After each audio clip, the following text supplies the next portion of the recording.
this now. All right. I'm gonna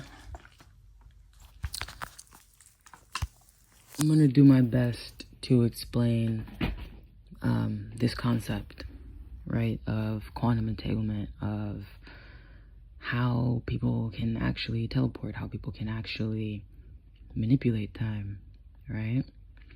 I'm here with my baby child, and he's looking at me like, how does this old person understand the cosmos? Because he's still a beautiful star of light dropping down onto this earth, right?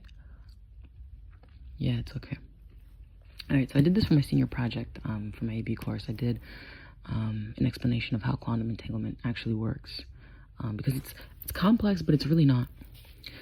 So I'll do my best to just explain it in the simplest of terms. But this is, for example, something we can use to describe. Okay, imagine this is your Earth, right? And you are a little speck of dust compared to this thing, right? Right? Can't even see it. There's like a bunch of dust stuff just in here, right? This is you. You are each individual little grain of dust in this little thing. Now, why can't the dust leave this bottle, right? Why is it stuck here, right? Why? Why? Why is it stuck? It's because it's sealed, right? This is the environment that it lives in. This is the environment that it knows. It's the environment that was basically designed. Can you not do that? Stop it. I can't put you on the internet. You're a baby. Okay? So it's basically that, right? So imagine if one of these little specks left this little bottle. It wouldn't cease to exist. It would transform into something else, right? That's where we can talk about waveform theory. Waveform theory essentially describes the fact that anything that exists in the universe can only exist as it's being observed. Therefore, if it stops being observed, it ceases to exist. Again, it's really a theory. I believe in it, but it's a theory, right? So waveform theory allows particle form theory to exist, which particle form theory is what you learn in school about how things can either hold a viscous nature, things can be either condensated or evaporated. There's different ways that matter can shape and perform itself depending on its environment and what is being allowed within the construct of reality. So pretend like you walk into a room, right? So you're walking into a room, yada, yada, yada, right? Most people will talk about the fact that they can get a vibe, they can catch a vibe, but nobody ever really thinks about that. You know, why is it that you can catch a vibe from being in a certain space? And the reason is because waveform particle theory allows us to transmute and receive energy, and not in a casual manner. We can literally receive and transmute energy. For example, you can tell when somebody's angry depending on their vibe. Everybody talks about vibe this, vibe that, but we never really think about what a vibe really is, right? So if you're a fan of The Flash, I really like The Flash because they actually introduced this concept into The Flash in a very scientifically accurate way, which makes it really like fun to watch.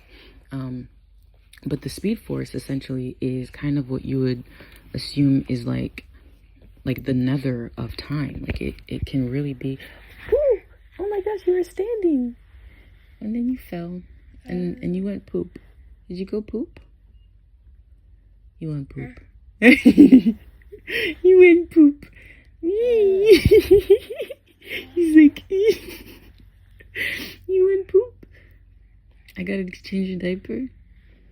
Oh, he wants so much attention, but it's okay. I'm gonna give it to him. Let's see what we can do here.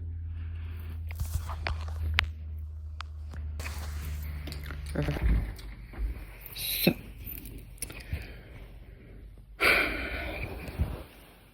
that was a lot of work. All right, as we were. This, okay? Let me just open this up just to also give you perspective, okay, of how tiny we are in scale. And this might be even tinier than we think. Just imagine every singular dust particle, every singular one. Okay? If not a person, an entire populace of people.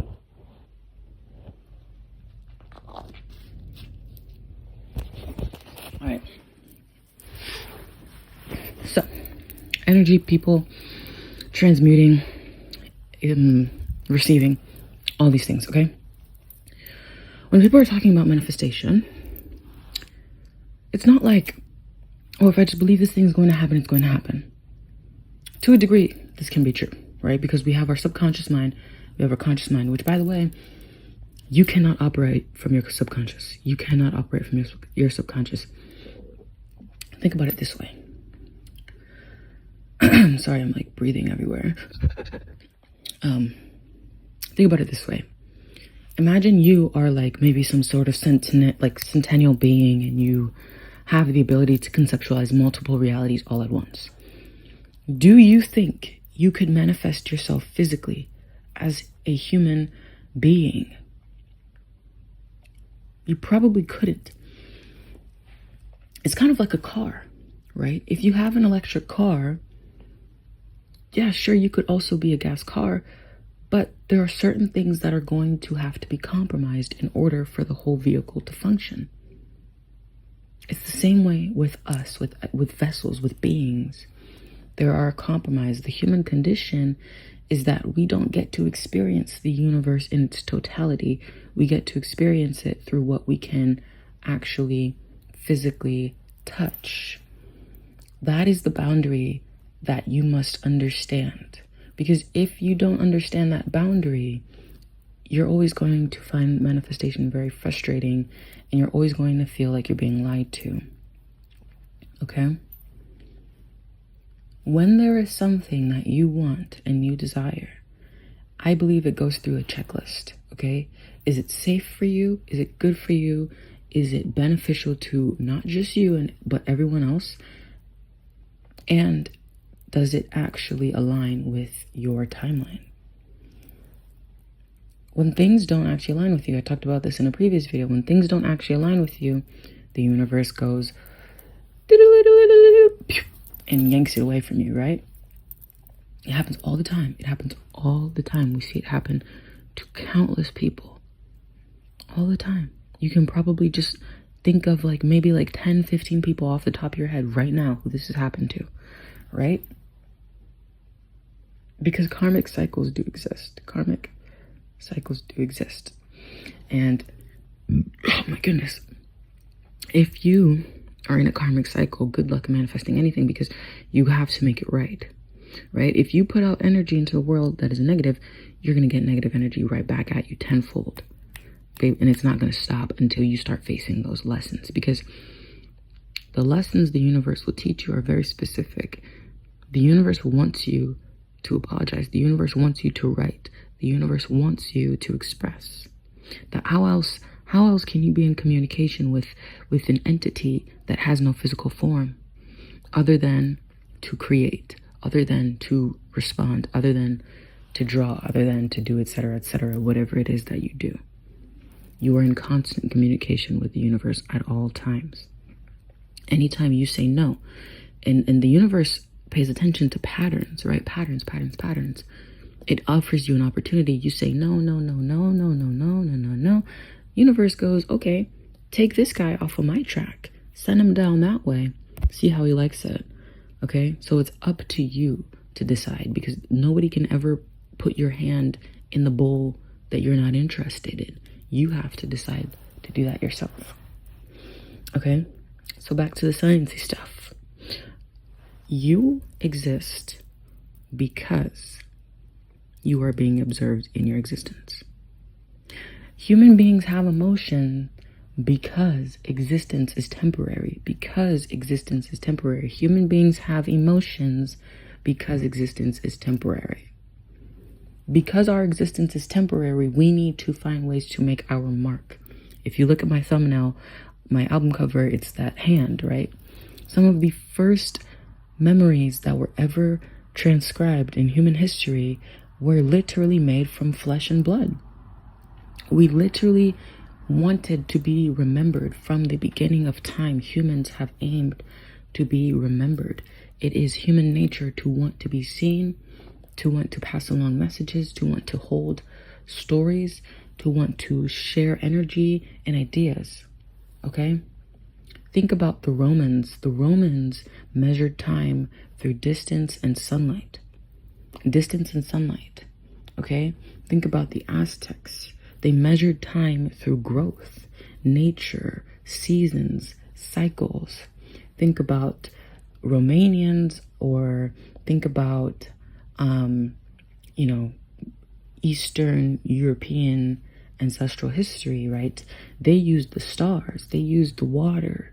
Think about Africans, right? We used, well, I always bite my tongue because I can't even talk about it. There's a hesitation in me, and that's, right, ancestral trauma. But we had almost all of those things in balance, and before Western trade began, we were expressing and sharing and communicating these ideas already. We were actually exactly where people are starting to enter now, this new understanding of the cosmos, of ancient technology, and how it's actually coming back into play now, right? You think we went away without knowing? You think we went away without a plan? Absolutely not. Absolutely not. We did not go away without a plan. I'm going to take a pause here.